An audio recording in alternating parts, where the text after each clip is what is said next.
Vamos começar? Feche os teus olhos. Querido Deus e Pai Todo-Poderoso, na autoridade do nome de Jesus, eu venho aqui, Senhor Deus, declarar, Pai, o fogo da Tua doce e perfeita presença sobre este local. Amigo Espírito Santo, que não seja eu, mas você através de mim. Eu te entrego, o Espírito Santo, o controle dessa live e que o Senhor venha abrir agora as portas e as comportas da revelação, do discernimento, do conhecimento e da sabedoria. Que nós possamos receber uma chuva de pão fresco do céu que alimente a nossa mente, o nosso consciente, a nossa alma, o nosso espírito e que nos dê força, Senhor Deus, para continuar. Nós estamos vulneráveis, Senhor, ao Teu doce e amoroso Espírito Santo, no nome de Jesus Cristo. Amém. Glória a Deus. Aleluia. Glória a Deus. Abra comigo agora 1 Timóteo, capítulo de número 2, ok? Nós vamos ler primeiro do verso 1 ao verso 4, tá? Aleluia. Em primeiro lugar, recomendo que sejam feitas petições, orações, intercessões e ações de graça em favor de todos. Petições, orações, intercessões e ação de graça em favor de todos. Em favor dos reis e de todos que exercem autoridade, para que tenhamos uma vida pacífica e tranquila, caracterizada por devoção, dignidade. Isso é bom e agrada a Deus, o nosso Salvador, cujo desejo é que todos sejam salvos e conheçam a verdade. Qual que é o desejo de Deus? Que todos sejam salvos e conheçam a verdade. Só pegando o gancho, existe uma linha teológica que acredita que aquele que nasceu para ser salvo é salvo e aquele que não nasceu para não ser salvo não é salvo. Mas a vontade de Deus é que todos sejam salvos. Amém? Por isso que eu acredito que, eu refuto nessa ideia, eu acredito que nós temos o livre-arbítrio para viver a salvação e caminhar sobre ela. Amém? Então tem pessoas que acreditam que quem nasceu para perdição, para ser para condenação, nasceu para condenação. E quem nasceu para salvação. Mas eu acredito que se Deus nos deu o livre-arbítrio, e eu uso esse versículo aqui, eu quero que vocês grifem. Porque se alguém falar assim, a cujo desejo, isso é bom e agrada a Deus, nosso Salvador. Cujo desejo, qual que é o desejo de Deus? Que todos sejam salvos e conheçam a verdade. Amém? Eu creio que o desejo de Deus é que todos sejam salvos. E é exatamente por isso que Ele nos deu o livre-arbítrio, para escolher. Amém? Glória a Jesus. Tá, o que Paulo está falando aqui? Ele está falando assim, ele está exortando a igreja a fazer súplica, a fazer oração, intercessão e ação de graças, ou seja, serem generosos em atos de serviço. Então, eu quero focar aqui com você a importância da oração. Eu vou pegar esse gancho da oração. Uma igreja que não ora não prospera. Uma igreja que não ora não tem avivamento. E queridos, nós nos reunimos toda madrugada 1 hora para orar. Mas isso vai mudar. Vai chegar o tempo que a Global Fire vai orar 24 horas durante 365 dias. Esse é o meu pedido dentro desse jejum que nós estamos fazendo. Um dos meus pedidos para Deus foi esse. Estabelecer o maior 24 por 365 dias da terra, do globo. Amém? Porque Deus, nesse ministério, Ele está levantando profetas, apóstolos, pastores, líderes que vão na comissão do grande chamado, ok? Então, eu quero que você entenda, se você parar de orar, você vai morrer espiritualmente. E você precisa não só ter uma vida de oração. Se você é líder de um ministério, você precisa construir uma cultura dentro do seu ministério de oração. Por que hoje vocês vêm para a oração da madrugada? Porque se tornou cultura. E cultura, querida, é algo que a gente vai levando de geração em geração. É uma cultura. Não tem, por exemplo, lá no Paraná, a gente come virado de feijão. Sobra o feijão, a gente põe farinha ali, de milho, e é virado. É cultural do Paraná. Então, a cultura, nós estabelecemos culturas dentro do âmbito espiritual. Cultura de jejum, cultura de oração. Só que eu tenho ensinado vocês a vir para a oração de guerra, E é sobrenatural, você adquire autoridade. Mas existe a oração ágape, que é a que você tem que praticar todo dia. Ainda que seja 10 minutos, é a oração que você se ajoelha, senta num lugar, ajoelhado, sentado, ou vai lá pro seu cantinho, senta no chão e ali ora com Deus. Você precisa ter o seu particular com Deus, que é a oração que fecha a porta do teu quarto e vai, né? E vai falar com Deus, ok? E nós precisamos interceder, queridos. Intercessão é a chave para que seu ministério prospere. Eu oro todos os dias por vocês, não só na oração da madrugada, mas quando eu estou no meu secreto. Eu oro por vocês, principalmente pelos meus líderes que estão comigo, pela casa deles, pelos filhos dele, cobrindo, sabe? Então, nós precisamos interceder pelas pessoas que nós amamos. Intercedo pelos meus familiares que não estão na presença de Deus, tá? Então, vocês precisam interceder pela casa de vocês. Por mais que vocês tenham pastores intercedendo por vocês, mas vocês também precisam fazer oração de petição, de intercessão, de súplica, oração de clamor. Mas a oração ágape, ela não pode faltar. E a oração ágape é a oração de amor, é a oração de devoção, é a oração de adoração que o Senhor busca, tá? O propósito é que todos possam viver uma vida tranquila, digna, tá? No âmbito espiritual, mas para isso tem que construir a cultura de oração, tem que estar debaixo dessa cultura de oração. Ninguém começa orando 1 hora porque é difícil, mas se você começar, faz assim, queridos, faz uma semana 5 minutos, na outra semana vai passando para 7 minutos, na outra semana passa para 10 e vai aumentando progressiva, em forma crescente. E você vai ver que vai chegar uma hora que a presença vai estar tão gostosa que você já não vai mais olhar o horário. Mas você precisa disciplinar sua carne. Você sabe como que eu comecei a disciplinar minha carne? Ajoelhando. Eu falo, não vou orar sentado, eu vou olhar de joelho. E é assim que eu condicionei minha carne a orar. Então você fala, vai ficar aqui 5 minutos falando com Deus. Ai, mas se a minha mente está vagando? Pode ficar vagando 3, 4 dias, mas vai chegar uma hora que ela vai parar devagar. Porque você está doutrinando a sua carne a ficar ali.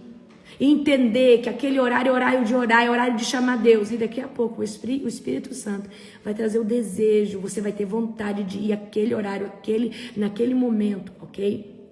Então nós precisamos adquirir, construir essa cultura. Se o teu filho, a tua filha, vê você orando, ele vai começar a orar. Se você constrói cultura de orar para almoçar, aí todo mundo começa a orar. Mas essas coisas têm que ser construídas, porque o teu filho, ele vai ser um imitador teu. Então nós precisamos começar a orar. Amém? E ter essa cultura. E se você é líder de ministério e não ora, seu ministério não vai durar muito. Não estou amaldiçoando, não. Não estou. Aí você não ora pelo seu ministério. Queridos, quando alguém está debaixo de um ministério, eu entendo que esse líder ora por mim, intercede por mim, me cobre de oração. Então, se você tem uma célula, você precisa pagar preço por esses que Deus está te dando. Eu a vida inteira paguei preço de jejum de oração. Por isso que há multidões, há um crescimento. Eu não jejuo pela minha vida, eu jejuo por almas, eu jejuo por pessoas. Eu tenho as minhas pautas particulares, mas o propósito principal é o meu ministério, senão eu não jejuava tanto, não orava tanto. Amém? Uma igreja que ora, tá? Uma igreja que ora, ela governa na terra. Uma igreja que ora, ela conquista território. Uma pessoa que ora, ela anda debaixo de uma unção de governo. Ela anda debaixo de uma unção de tomar posse, de conquista de território. Ela fala, ela levanta a mão, ela fala, essa casa vai ser minha. Ela toma posse porque ela tem autoridade no mundo espiritual, na fala. Mas para ter autoridade na fala, tem que exercer a oração. Tem que exercer comando de voz nas cortes celestiais. E como fazer isso? Orando. Interceda pelos líderes, interceda pelas suas autoridades, interceda pelo presidente, interceda pelo prefeito da sua cidade, interceda pelas autoridades. Isso é poderoso. Amém? Mas apóstolos, eles não são de Deus, então ora para eles serem de Deus, para Deus alcançar eles. Amém? Agora vamos aqui, do 5 ao 6. Pois há um só Deus, um só mediador entre Deus e a humanidade. Há um só mediador entre Deus e a humanidade. Gente, esse versículo aqui desconstrói muita idolatria. Há um só mediador entre Deus e a humanidade. Não tem outro intercessor, não tem outro. Há um só mediador. O homem Cristo Jesus. E tá aqui, ó, há um só mediador. 2 pontos. O homem Cristo Jesus. Ele deu sua vida para comprar a liberdade de todos. Essa é a mensagem que foi entregue ao mundo no momento oportuno. Queridos, há um só mediador, acabou. Quer refutar qualquer idolatria? Grifa esse versículo e fala: há um só mediador, não tem outro. Há um só mensageiro. Consegue entender? Se não for no nome desse mensageiro chamado Jesus Cristo Nazareno, o Filho de Deus, a mensagem não chega. Se eu falar, vai em nome de José, não chega. Vai em nome do Bastião, não chega. Tem que ser no nome de Jesus, porque ele é o único mediador entre Deus e a humanidade. Acabou. Morre aí. Ponto. Amém? Aleluia. Então, Paulo enfatiza que é um só Deus, tá? Mediador entre Deus e os homens, tá? Que é Jesus Cristo. E essa é a mensagem principal do Evangelho. Jesus morreu para resgatar todos. Queridos, a mensagem do Evangelho não é unção. A mensagem do Evangelho não é ativação profética. A mensagem do Evangelho não é prosperidade.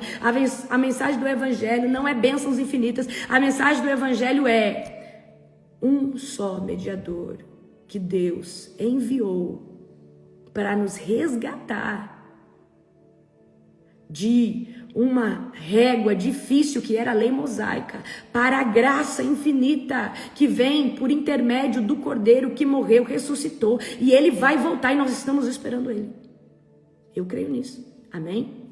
Então, eu quero que você entenda, nós que temos uma tendência a amar o sobrenatural, temos que ter muito cuidado com as coisas que a gente aprende, por querer poder demais. E eu aprendi, queridos, que o poder se manifesta quanto mais aliançada estou em Cristo, quanto mais entrelaçada na rocha estou, maior é o poder, maior é a unção, maior é a revelação, maior é a sabedoria. Mas meu coração precisa estar em Cristo. Jesus tem que ser suficiente. E eu sei que muitas vezes vocês acabam querendo mais poder, querendo mais unção, querendo não sei o quê, mas você tem acesso à fonte. A fonte é quem, queridos? Deus. E como que você acessa a fonte? Por intermédio do único e suficiente Salvador. Uma vez eu tive um sonho, eu quero contar esse sonho para vocês, profético. Havia uma cabaninha no meio de uma floresta. Essa cabana era simples, humilde, linda. Dentro desse casebre era tudo muito simples, mas muito bonitinho. Dentro desse casebre havia uma fonte. E eu pegava o balde e descia o balde na fonte. E quando eu subia com o balde estava cheio de água. Só que aí eu fiz isso umas 2 vezes. A fonte era dentro da casa. Você sabe qual que é a fonte? O Espírito. O acesso direto. E aí quando eu vou pela 3ª vez colocar o balde, né, era uma fonte de, assim, não tem aquela, como se fosse um poço que desce, né, numa engrenagem. Quando aquele balde descia pela 3ª vez, as águas vinham subindo e a água transbordava dentro daquela casa, mas era uma água cristalina. Não me dava medo da água inundar tudo, porque no sonho eu entendia que a água da fonte estava jorrando. E quando eu olhava para a mesa daquela cozinha, ela tinha um banquete. Então eu entendi que Deus estava jorrando dentro do meu espírito revelação, conhecimento, para oferecer um grande banquete. O banquete tinha panelas de comida, tinha pães, parecia um banquete de rei. E eu entendi Deus falando, Já fluía do teu espírito, só que agora vai derramar. O casebre era a minha alma. Então, eu quero que você entenda isso. Você tem acesso à fonte. Ele quer derramar dentro de você. Amém? Nós não precisamos ficar atrás de... Queridos, vocês ficam aí querendo que... eu quero a unção tal. Eu quero receber a unção de fulano tal. Vocês esqueceram que existe um Deus com uma fonte disponível para você? E tem que tomar muito cuidado, que aí você sai louco, querendo que todo mundo ponha a mão na sua cabeça. Mas muitas vezes essa pessoa está em iniquidade, está no pecado, está desalinhado, está em algum problema sexual, o poder está fluindo dela. Mas é isso que eu quero. Então, quando vocês forem, eu quero receber essa unção. O que vocês vão fazer? Vocês vão pegar e vão falar, Senhor, eu posso. Porque, queridos, você tem um DNA em você. Às vezes você é chamado para evangelismo, talvez você é chamado para libertação. Aí você recebe uma unção, ela vai trazer um tempero diferente ao seu chamado. Pegaram a visão ou não?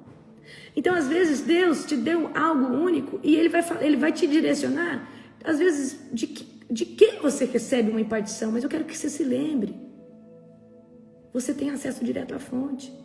E isso não é o mais importante, porque se você tiver com Jesus amarrado no teu coração, Ele te dá tudo. Ele te dá o que Ele deu pro Zezinho, pro Pedrinho, pro João, pra Mariazinha. Pegaram ou não? Aleluia. Então você precisa reconhecer exclusivamente que Cristo é o seu único e suficiente Salvador. Amém? Aleluia. Vamos agora continuar aqui, tá? Do 7. E eu fui escolhido como pregador e apóstolo para ensinar aos gentios essa mensagem a respeito da fé e da verdade. Não estou mentindo, digo a verdade. Amém? Então imagina, queridos, como Paulo sofreu, porque pela lei mosaica, o acesso a Deus era através do quê? Dos animais sacrificados, por intermédio do sacerdote, que Deus colocava o Espírito Santo no Samuel, no sacerdote tal, no profeta tal, e esse era o intermediador naquele tempo entre Deus e a humanidade, certo? Então lá, enquanto Jesus não veio, não havia em nome de Jesus, porque o Salvador, o Messias, não havia vindo. Então era direto com Deus, mas havia um intermediário, ou era um profeta, ou era alguém cheio do Espírito Santo, um juiz que Deus estabeleceu. Então agora imagina, Paulo vem trazer a mensagem de que Jesus é o único e suficiente Salvador. Por isso que é tão difícil para Israel entender isso. Amém? Vamos agora aqui do 8, tá? Quero, portanto, que em todo lugar de culto os homens orem com mãos santas levantadas, livres de ira e de controvérsias. Eita, vamos ler de novo? Quero, portanto, que em todo lugar de culto os homens orem com as mãos santas e levantadas, livres de ira e controvérsias, ok? Então, Paulo está instruindo nós orarmos em santidade, com a vida alinhada, sem ira, sem contenda, sem divisão. O que adianta você ir lá orar com o coração cheio de raiva, ir lá orar cheio de coisas contra o seu irmão? Querido, sua oração não sobe. Eu gosto muito de falar, o esposo briga com a esposa e quer lá, às vezes xinga a esposa, humilha a esposa, sabe? Não trata a esposa bem, ou vice-versa, a esposa não trata e quer orar e quer ter sua oração respondida. Queridos, não funciona. Nós precisamos estar em santidade é estar bem, é pedir perdão a Deus, é falar, Senhor, tira essa raiva do meu coração, ok? E Paulo está revelando a postura do seu coração. A postura do seu coração ela é extremamente importante no momento da oração, no momento que você está adorando a Deus, porque senão a sua oração não flui, senão a sua adoração não flui. Como que Deus vai receber uma oração cheia de ira, de ódio, uma adoração cheia de contenda e divisão? Então, Paulo, não sei se foi Paulo que disse, antes de você ir lá levar sua oferta, resolve qualquer pendência que você tem. Resolve qualquer problema, você está dividido com o seu irmão, resolve. Pegaram a visão ou não? Ok? Então a oração e a adoração, ela não só nasce de mãos puras, mas Deus também recebe de um coração genuíno. Então a gente tem que tomar muito cuidado, tá? Então evite contendas que anulam o poder da sua intercessão. Evite estar com o coração negro, o coração cheio de rancor. Você sabe por quê? Porque se você, queridos, ficar assim, não vai fluir, nem a presença de Deus vai vir sobre você, porque seu coração está cheio de ódio, cheio de contenda, cheio de divisão, ok? Vamos do 9 ao 10. Da mesma forma, quero que as mulheres tenham discrição em sua aparência. Eita, que poderoso. Que usem roupas decentes e apropriadas, sem chamar atenção pela maneira como arrumam o cabelo, ou por usarem ouro, pérolas e roupas caras. Não, vamos ler de novo isso aqui. Da mesma forma, quero que as mulheres tenham discrição em sua aparência, que usem roupas decentes e apropriadas, sem chamar atenção pela maneira como arrumam o cabelo ou por usarem ouro. Paulo está condenando de usar ouro? Não, mas falou que não é para ser uma árvore de Natal. Pérolas e roupas caras. Tá falando que você não pode usar roupa cara? Você pode usar a roupa que você quiser e tiver condição de comprar. Mas não é para você andar igual um pavão, igual um papagaio. Pois as mulheres que afirmam ser devotas a Deus devem se estabelecer com boas obras que praticam. Queridos, olha que poderoso isso aqui. Nós, mulheres, chamamos muita atenção já por ser mulher, por andar com o cabelo comprido, amém? Então, queridos, tem fala assim, mas eu uso saia no pé, mas às vezes é uma saia a vácuo, que traz toda a sua forma, traz o formato todo da tua bunda, o irmão fica olhando, o homem casado fica olhando, tá usando vestido no pé, mas é um vestido a vácuo. E os homens da roupa apertadinha, que parece o primo do Gustavo Lima, camisa aberta até aqui, parecendo um cafetão, dono de prostíbulo, essa é a palavra, a definição. Amém? Então, queridos, Paulo está condenando de usar ouro? Não, tá? Mas ele está falando, olha, não chama atenção, não anda igual uma árvore de Natal, não anda chamando atenção, você tem que chamar atenção por ter fruto do Espírito, por ter boas obras. Queridos, nós precisamos andar bem arrumado, nós precisamos andar higienizados. Mas a gente tem que tomar cuidado. Mulher que vai assim, ó, com o decote. Você não está debaixo da essência do Espírito Santo, não. Deve ter uma pombagira bem grandona nas tuas costas. Essa é a verdade. É simples assim. A calça apertadinha, parecendo uma leg que os homens estão usando, é muito feio. Mostrando toda a bunda, tudo, queridos. Isso para mim não são vestes. Nós não temos doutrina de saia, de isso, de aquilo, de cabelo. Não, porque eu acredito que o Espírito Santo vai pedir para você deixar o cabelo comprido, vai pedir para você cortar o cabelo. Agora, quem tem o Espírito Santo não anda aparecendo, tá? Uma pessoa vulgar, uma pessoa promíscua. E aí é exatamente, Daniele, pedra de tropeço. Pedra de tropeço total. Amém? Pedra de tropeço total. Então tem que tomar muito cuidado com isso. E Paulo não está falando, olha, vocês não podem isso, não. Descrição. Usem roupas decentes e apropriadas, sem chamar atenção pela maneira como arruma o cabelo, ou por usarem ouro, pérolas ou roupas caras. Você pode usar o que você quiser e tiver condição para comprar. O dinheiro é seu, você faz o que você quiser, mas é com decência, é com descrição. Pois as mulheres que afirmam ser devotas a Deus devem se estabelecer com boas obras que praticam.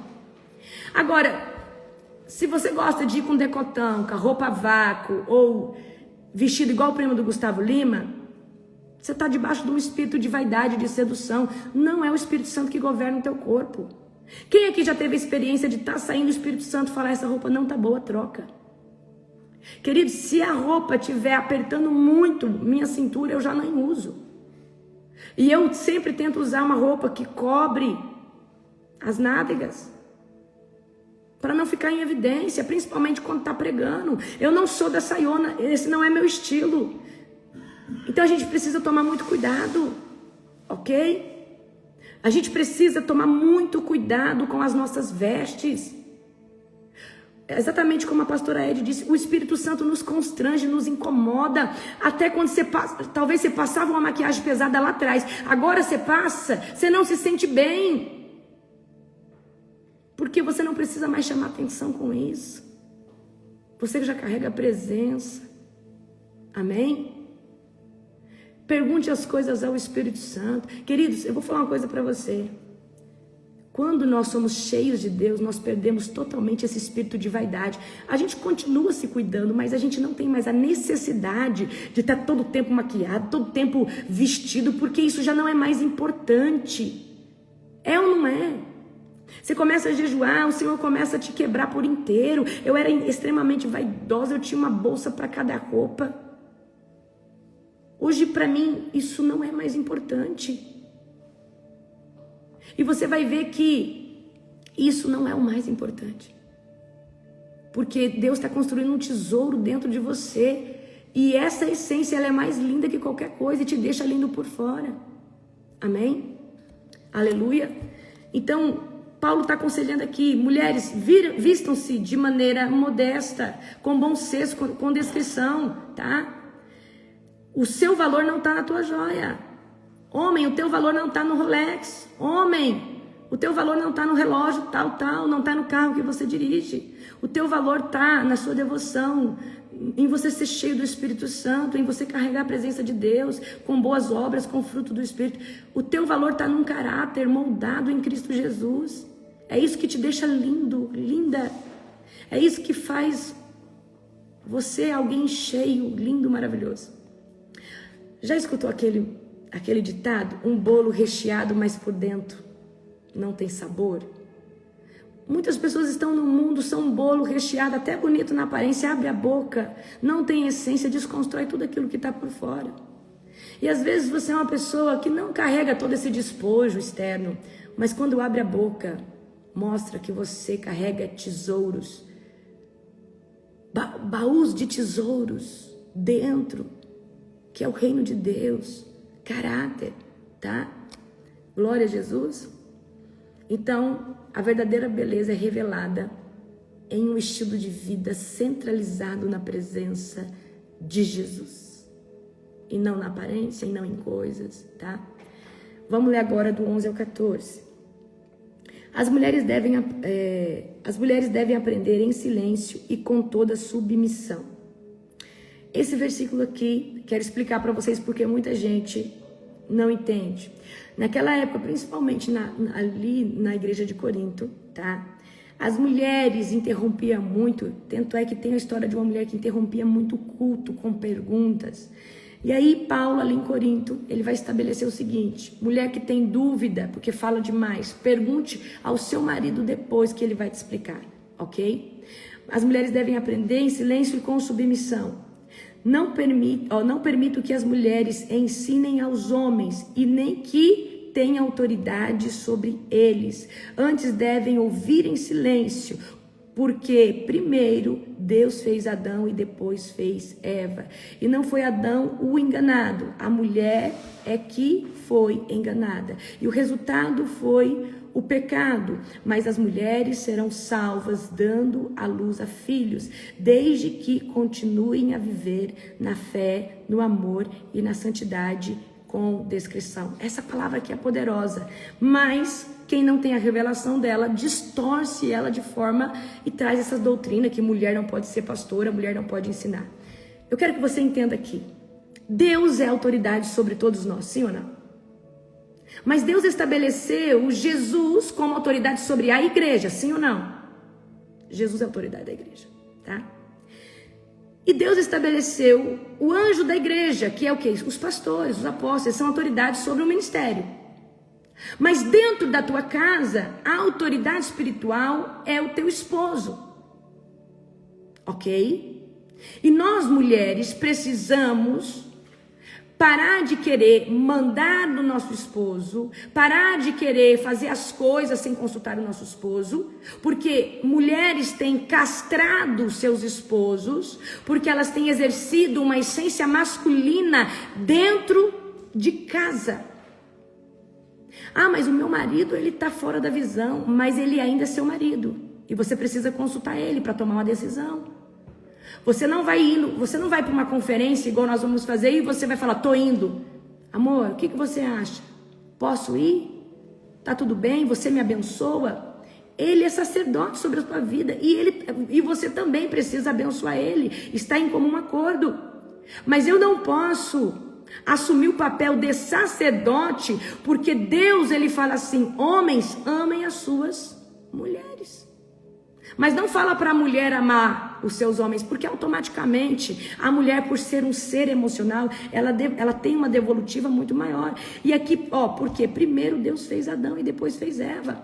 Mas qual que é o problema da nossa geração? Homens que não estão posicionados como sacerdote. Homens que são omissos ao seu papel. E aí a mulher tem tomado a frente da casa, tem tomado a frente da decisão e tem tomado a frente até da coluna espiritual. Não que seja ruim, mas você precisa, mulher, começar a orar para o seu marido se levantar como um sacerdote. Por mais que vocês me vejam mais à frente de tudo, eu não faço nada sem consultar o apóstolo. Amor, o que você acha disso? O que você acha daquilo? Igual, eu falei para vocês, eu queria muitos cachorrinhos e o apóstolo comprou. Eu podia muito bem, por ter liberdade financeira, igual ele tem, podia muito bem ter ido lá comprado na rebeldia e falado, não, eu quero. Mas eu esperei que o Espírito Santo convencer ele aceitar, e ele a bênção, ele entender isso e vir como bênção. Eu não vou fazer nada escondido do meu esposo. Então, queridos, é exatamente sobre isso, ok? Então, naquela época, principalmente na igreja ali de Corinto, Paulo estabelece isso porque as mulheres interrompiam o culto e casavam com contenda e divisão, tá?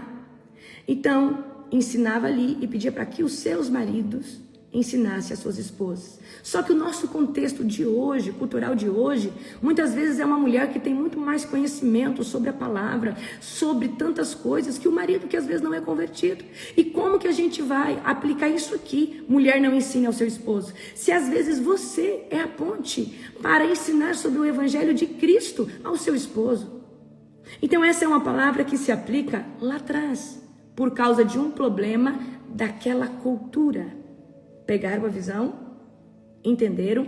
E nós mulheres, aqui, sejam submissas ao teu esposo. Por mais que você sabe que vai ter que ir, consulte o seu esposo. Amor, o que você acha da gente comprar uma nova geladeira? Por mais que você sabe que precisa, vai ter que comprar. Não sai comprando, não sai fazendo. E ambos têm que consultar um ao outro. Submissão, queridos, é estar debaixo da mesma missão, debaixo do mesmo propósito. Então, eu entendo que muitas mulheres têm assumido um papel que não são delas, tá? Porque homens omissos. Às vezes a mulher fala assim, amor, monta lá o guarda-roupa, passa 3, 4 meses e não monta. Aí chega uma hora que a mulher vai lá ver um tutorial no YouTube, vai lá e monta. Por causa de um homem omisso. Por causa de um homem que parece que não tem essência masculina. Amor, troca aqui a lâmpada, sobe na escada. Passa 2, 3 semanas. Não troca, a mulher vai lá e sobe e troca. Por causa de homens omissos. Então, queridos, é exatamente sobre isso. Nós temos um homem dentro de casa. Eu já falei para você. Eu rasto tudo aqui dentro de casa. Eu tenho a força do Sansão. Mas meu marido chega em casa e eu perco a força. Meu marido tá em casa e eu falo, eu não dou conta, amor, pega ali, tá pesado. A minha cama é aquelas que guarda coisa debaixo. Quando ele não tá, eu abro aquela cama. Mas se ele tiver, eu não abro de jeito nenhum. Minha força vai embora. Por quê? Eu preciso usar a força dele. Ele é o homem, ele é o provedor, ele é o sacerdote. Amém? O pastor Júnior falou, lascou. Mas tem muito homem omisso. Amém? Muito homem, queridos, que não está assumindo o seu papel de homem dentro de casa. E muita mulher não está assumindo o seu papel de mulher. Quer de fazer uma comidinha, quer de deixar a casa limpinha. Muita mulher com a energia masculina e muito homem com a energia feminina. Homem que fica atrás de limpar a casa e fazer coisa de mulher e mulher fazendo coisa que é de homem, que é de força, que é de... Vamos exercer o nosso papel de doçura, feminino, de pegar a visão, não. Então, queridos, essa palavra aqui, ela é poderosa, tá? Muito poderosa. Então, só que essa palavra aqui sobre as mulheres ensinares, ela se aplica lá para trás, porque estava havendo problema. Mas na geração de hoje, como que você não vai ensinar o seu esposo sobre aquilo que você sabe e está aprendendo? Se ele é um desviado, se ele não está na presença, não faz sentido, tá? Então, eu vejo essa palavra aqui de 1 Timóteo como o resquício daquilo que foi ensinado lá em Coríntios. Ali está acontecendo um problema.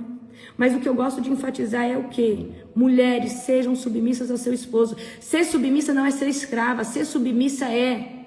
Existe uma autoridade que está sobre você e o seu marido. E isso é para você não sofrer. Isso é para te proteger. Isso é para cuidar de você. Mas você quer ser a super heroína. Eu consigo tudo, eu sou provedora, eu sou independente. Ainda que você seja tudo isso. Você casou com um homem e a Bíblia diz que ele é o sacerdote dessa casa. Você é uma sacerdotisa de Deus, mas ele vem primeiro. Deus está sobre todos, toda a terra. Cristo sobre a igreja. O teu esposo sobre a esposa. Nós precisamos parar de ser rebelde. E hoje existe muita mulher rebelde. Eu faço do meu jeito.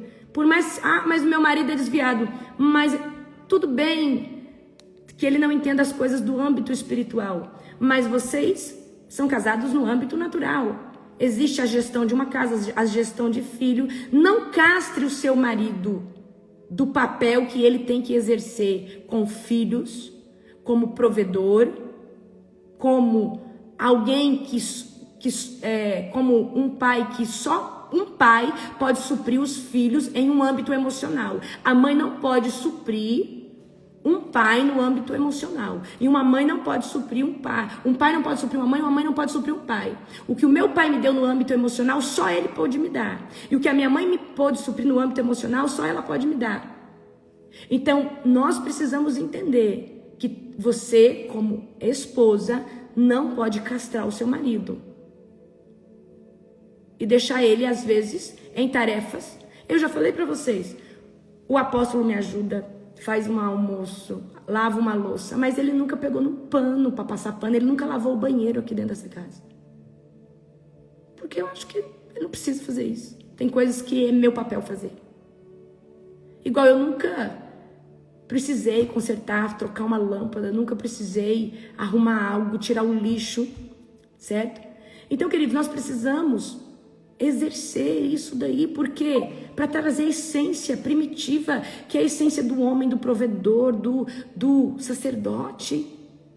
Eu não estou falando que você tem que ser dependente financeiramente, porque talvez a realidade de hoje é que os dois são provedores dessa casa. Mas tudo tem que passar por um conselho e você tem que pedir a opinião do seu esposo. Amém? Vocês pegaram a visão ou não? Então tem muita mulher com energia masculina e casta. Aí você fala, ai, mas meu marido é um bundão, meu marido é isso, meu marido é omisso, meu marido é um encostado. Talvez é você que fez ele entrar nesse lugar. Porque a mãe dele criou ele assim. Aí você terminou de estragar ele. Porque talvez você vem de um lar onde você não teve uma boa referência de pai. O seu pai era um omisso, sua mãe fazia tudo e você aprendeu a fazer tudo. Mas homens têm que ser provedor de casa, provedor o quê? Emocional, provedor de poder organizar as coisas, suprir, carregar uma caixa, tirar o lixo. Melhorem isso, queridos, porque um casamento ele só dá certo debaixo dessa essência. A feminina e a masculina, a que Deus constituiu. Amém? Ok? Então, a mulher, ela é um ser muito mais emocional. E uma mulher que anda com rebeldia contra seu esposo, porque tem casamento, queridos, que a mulher é rebelde. Eu entendo assim, ó, prestem atenção. Eu e meu esposo somos uma carne. Estamos conectados. Eu jogo no mesmo time dele e não contra ele. Mas tem casal que joga um contra o outro. E eu vou falar, o Espírito Santo está pedindo. Tem casal que compete um com o outro. Se vocês competem um com o outro no financeiro, no intelectual, no espiritual, a casa já está dividida. Porque vocês não entenderam nada o que é ser um cordão de 3 dobras. É você, seu esposo e o Espírito Santo, mas é uma unidade. É para uma essência só de constituir uma família. Enquanto meu esposo é bom em algo, eu sou bom em outra coisa, mas isso soma o que? Dentro do time. Isso soma dentro do que? Desse cesto que chama família. E se eu ganhar algo é para dentro do cesto, não é para o meu cesto individual ou para o que ele fizer para o cesto dele. É um cesto só. Entendeu? É igual uma sociedade, tem 2 sócios, eles vão trabalhar em conjunto para aquela empresa dar certo. Não para um ser melhor que o outro, porque... Você está entendendo? Então o casamento é uma sociedade. E é uma sociedade que tem que dar certo. Então para de ficar competindo com seu esposo, se levantando. E homem também. Tem homem que compete com a sua esposa. Vocês têm que entender, nós somos do mesmo time. Nós falamos a mesma língua. Eu te defendo, eu não deixo... o Espírito Santo está pedindo para falar. Você senta com uma amiga e você lenha no teu esposo. Ué, mas que carne só é essa? Quando você fala mal do teu esposo, você fala mal de você mesma. Quando você julga o teu esposo, condena ele, fala mal, você fala mal de você mesma. Quando alguém vem falar do teu esposo, ele fala assim, eu não aceito que fale isso do meu esposo é um homem de Deus. E vice-versa, o esposo também. Aí tem mulher que fala mal do esposo. Porque em vez de sentar e conversar e resolver, fica guardando, fica acumulando. E para todo mundo aonde vai falar mal do esposo, você está amaldiçoando a sua própria casa. Porque você é uma carne só. Não consegue entender isso? Mulheres, parem de falar mal do seu esposo. Homens, parem de falar mal das suas esposas. Vocês são uma carne só. Vocês jogam para o mesmo time. É simples assim. Não leva... é porque eu sou magoada, porque meu esposo isso. Por que não resolveu isso? Tem que dormir sem ofensa. Queridos, se precisar sentar 2 horas e conversar, conversa, mas dorme sem ofensa, dorme abraçadinho, dorme, amém? Eu e o apóstolo temos as nossas divergências de vez em quando, é raro. A gente senta e conversa, entra no consenso, se precisar pedir perdão pro outro, pede, mas quando vai dormir cheirando a orelha um do outro, abraçadinho, tudo bênção. Eu vou deixar a porta abrir para o diabo entrar? De jeito nenhum. E as mulheres precisam sair desse lugar, e os homens também. Querido, nós precisamos assumir o nosso papel de sacerdotisa, de sacerdote, de esposo, que tem essência de macho, de homem. Troca uma luz, vai lá no açougue comprar uma carne. Homem é isso. Conserta aquilo, conserta ali. O apóstolo, querido, ele faz tudo, né? Ele corta a grama, ele arruma o jardim. Eu vou arrumar o jardim? Jamais. Eu sou uma princesa, eu molho as minhas plantas. Esse é meu papel. Então, aí você fugiu da delicadeza. Aí você fugiu de exalar perfume. Como que você vai chamar a atenção do teu companheiro? Você perde a essência feminina e você entra dentro da essência masculina. E muitas vezes o seu marido parou, você parou de ter interesse pelo teu marido, porque ele perdeu a essência de macho, de homem, e você não tem admiração por ele. Gente, nós temos um senso primitivo. Quando meu marido troca uma lâmpada, quando meu marido ajeita uma coisa dentro da casa, eu falo, obrigada, meu amor, você é maravilhoso.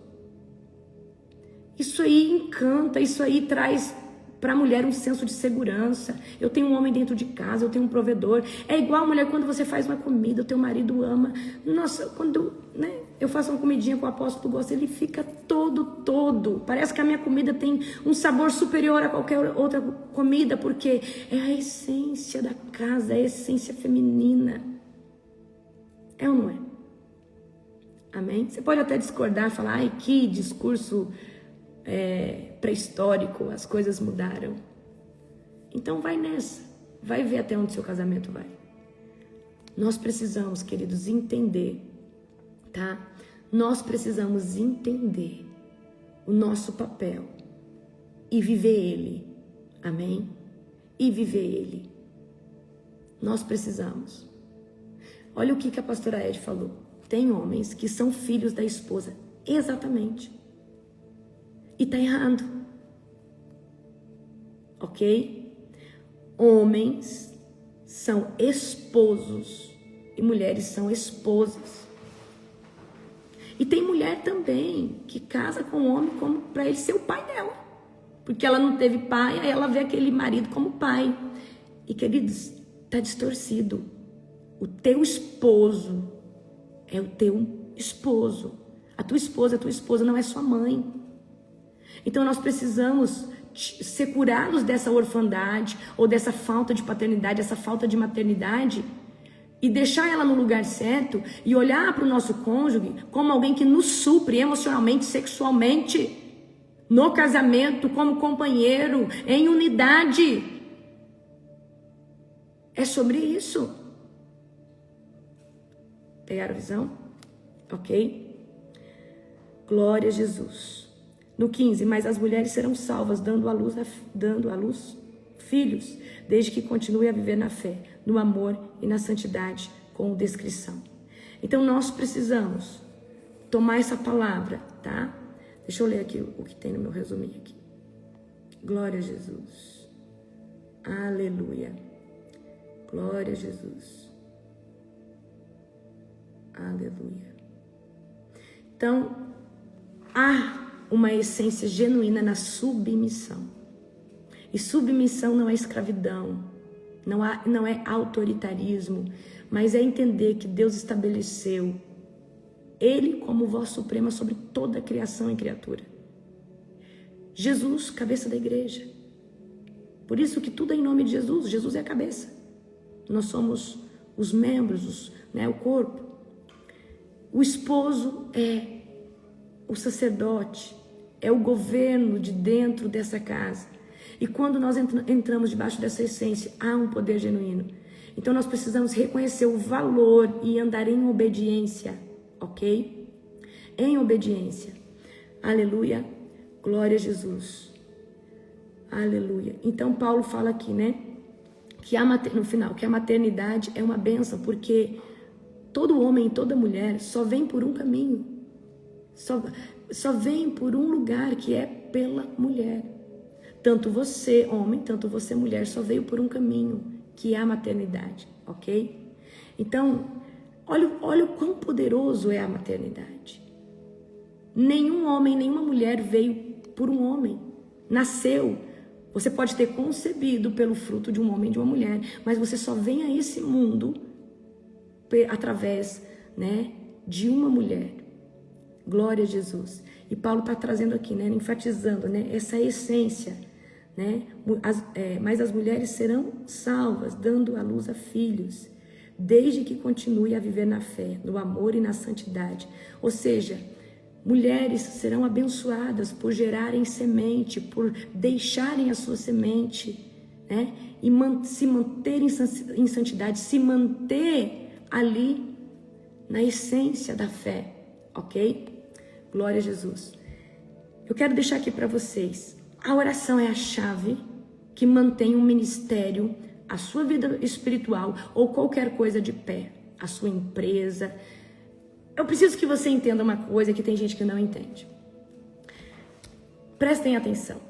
Você está debaixo das leis de Deus, que está na presença de Deus, está querendo fazer as coisas certas. Existem os princípios para isso. Você precisa cumprir com os princípios de obediência. Uma vez que você está no mundo, você faz do jeito que você achar que faz sentido. Amém? O que eu estou falando para você é, tá debaixo da palavra de Deus, quer andar debaixo das bênçãos de Deus, tem que andar debaixo de princípio. E princípios são princípios de obediência, são bíblicos. Então, aqui para todo coração altivo, orgulhoso, que acha que é melhor que a esposa ou que o esposo, vocês são uma carne só, precisam andar em unidade, precisam abraçar a missão juntos. Por quê? Por que Deus deu papéis diferentes? Para suprir o todo, o macro de uma casa, de um casamento, de uma empresa. Enquanto às vezes a sua esposa está lá na secretaria da sua empresa, você está na parte de compra, de venda, de lidar com os funcionários. Mas tudo, para tudo, tanto você, tanto ela, são necessários. Talvez vocês estão dentro de uma casa, então há a parte que é mais pesada, que é do esposo, e a parte mais branda, que é da esposa. Ai, glória a Deus, tem condição de ter alguém, mas em alguma área nós vamos precisar exalar nossa essência feminina e a essência masculina, tanto o homem quanto a mulher. Amém? Nós precisamos andar junto. Como que eu vejo eu no ministério? O apóstolo é a parte estrutural, é a parte burocrática. Eu sou a parte espiritual. A visão Deus deu para mim. E eu sou muito mais espiritual que o apóstolo. Mas se eu não tiver ele na parte estrutural, na parte de resolver problema e tudo, eu não fico bem, porque há um desgaste. Então é nós dois pegando, um em cada ponta e andando junto. Mas eu não posso centralizar tudo em mim, ele não pode centralizar tudo nele. Então, queridos, não vamos ser centralizadores, ok? Não podemos ser centralizadores em nada. Porque senão a gente vai se machucar emocionalmente uma hora. Ou vai ter o burnout. O burnout geralmente acontece em pessoas centralizadoras, pessoas que não conseguem delegar, pessoas. Pegaram a visão? Então é isso, tá? É sobre isso. Que vocês venham ter um dia abençoado. Um dia poderoso.